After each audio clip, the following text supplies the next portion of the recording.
পাপ মানুষের অন্তরে মরিচা ধরিয়ে দেয়। একটি লোহা নতুন যখন আমরা ক্রয় করি, এই নতুন একটি রড, একটা লোহার যে কার্যকরী ক্ষমতা, যে শক্তি, মরিচা পড়ার পরে সেই কার্যকরী ক্ষমতা, সেই শক্তি কি থাকে?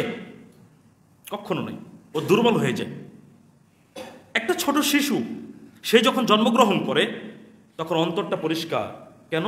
সে নেকি আর পাপ এখনো বোঝে না, ওর অন্তরটা পরিষ্কার। কিন্তু যখন সে ধীরে ধীরে বড় হচ্ছে, পাপের সাথে পরিচয় ঘটছে, নেকির সাথে পরিচয় ঘটছে, নেকির কর্ম থেকে দূরে সরে গিয়ে পাপ কাজের সাথে বেশি লিপ্ত হচ্ছে, তখন তার অন্তরটা ধীরে ধীরে ওই যে পবিত্র, ওখান থেকে অপবিত্র হওয়া শুরু হয়ে যায়, মরিচা পড়া শুরু হয়ে যায়। আর এই মরিচার কারণেই একটা সময় গিয়ে তার অন্তরের যে কার্যকরী ক্ষমতা থাকার কথা সেটা নষ্ট হয়ে যায়।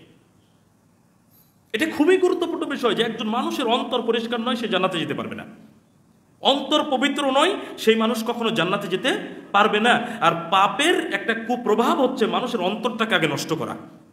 আল্লাহ সুবহানাহু ওয়া তাআলা সূরা মুতাফফিফিনের 14 নম্বর আয়াতে বলেছেন, কাল্লা বাল রানা আলা কুলুবিহিম মা কানু ইয়াকসিবুন। কখনো নয়, তাদের কৃতকর্মের কারণেই তাদের অন্তরে মরিচা জমে গেছে। এটা আমাদের কৃতকর্মের কারণে অন্তরে যে মরিচা জমেছে, এটা অন্য কারোর জন্য নয়। আমরা দুই হাতে যে কর্ম করেছি, আমাদের দৈহিকভাবে যে কাজগুলো সংগঠিত হয়েছে, পাপের কাজগুলো, সেটার কারণেই মূলত অন্তরটাকে আমরা নষ্ট করেছি, অন্তরে মরিচা জমে গেছে।